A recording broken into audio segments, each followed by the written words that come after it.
The yield curve in the United States uninverted in the month of August. That means the yield curve went from being below zero, which is called an inversion, and into positive territory. This is a signal that occurred in May of 2007, a few months before the start of the global financial crisis, and in November of 2000, a few months before the 2001 recession began. In fact, every single time that this signal was triggered throughout history, it was right before an economic downturn in the United States. Even right before the Great Depression in the 1930s, the yield curve uninverted in October of 1929, right at the onset of the Great Depression. The reason this works so well is because the yield curve essentially shows us how financial markets are currently pricing in the state of the labor market. You can see the unemployment rate highlighted right here follows the exact path of the yield curve at any given point in time. When the yield curve is inverted, like in these instances, it means the labor market is very hot, and that often coincides with the moment where the Federal Reserve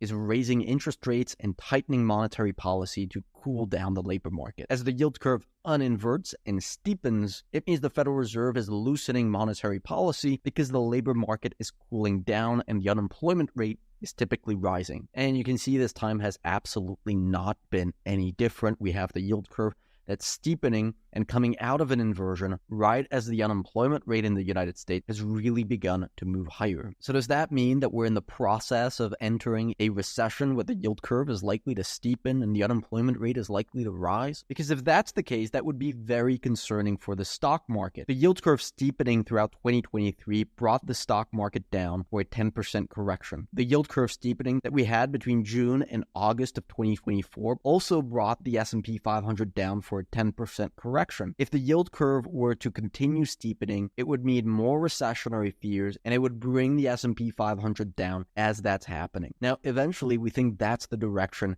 that we're going to be heading into. And the stock market correction that we saw throughout the month of July and August was just a little bit of a taste of what's actually going to happen when the recession materializes. But you can see what's been happening more recently is that the yield curve is actually cooled back down, and the stock market as a result has been able to recover. This is what you call a whipsaw signal, and it's definitely not the first time that we've witnessed this. If we rewind to 2006, you can see it inverted initially in February of 2006. Then the yield curve began to uninvert, and this actually coincided with a brief correction in the stock market. Now look at what happened right after that. The yield curve reinverted as the recession was postponed, and that allowed the S&P 500 to break out to new highs. Rewind to 1998, and we also saw the yield curve very briefly invert in July of 1998. That was followed by the yield curve steepening and uninverting, which also coincided with a panic in the stock market, where the S&P 500 dropped by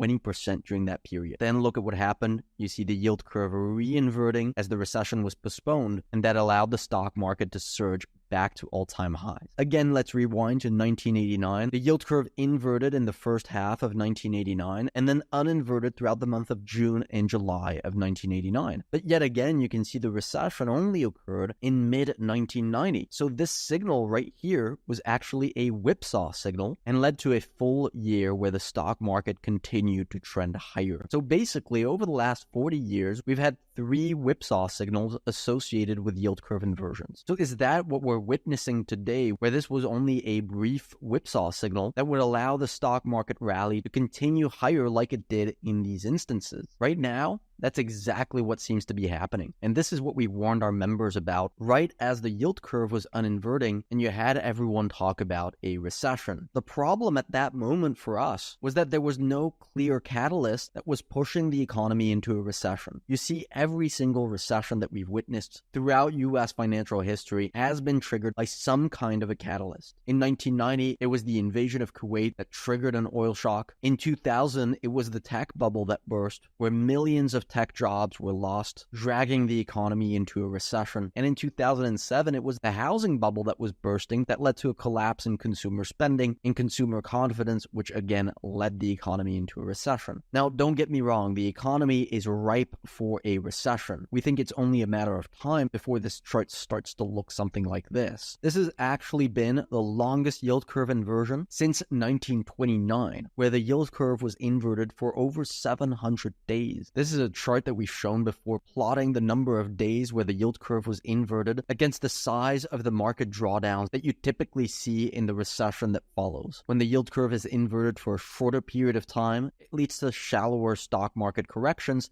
because the recessions are not as severe. When the yield curve is inverted for a longer period of time, it suggests that monetary policy has probably been too tight for too long, which historically has caused some pretty severe market drawdowns like the 1974, the 2008, and 1929 crashes. Today we are around here, which in our opinion puts the market at risk of a massive drawdown when the recession actually materializes. Now, I'm not going to get into our exact investment strategy in this video, but the trades that we have on our website at gameoftrades.net are very nicely positioned for market strength heading into a recession, while also being increasingly hedged against the possibility of seeing a large drawdown in the market. And if stocks continue to rise from these levels, we'll continue to transfer our gains from these bets into our recessionary hedges. If you want to have access to all of our trades, make sure to sign up to our website at gameoftrades.net. You will not regret it.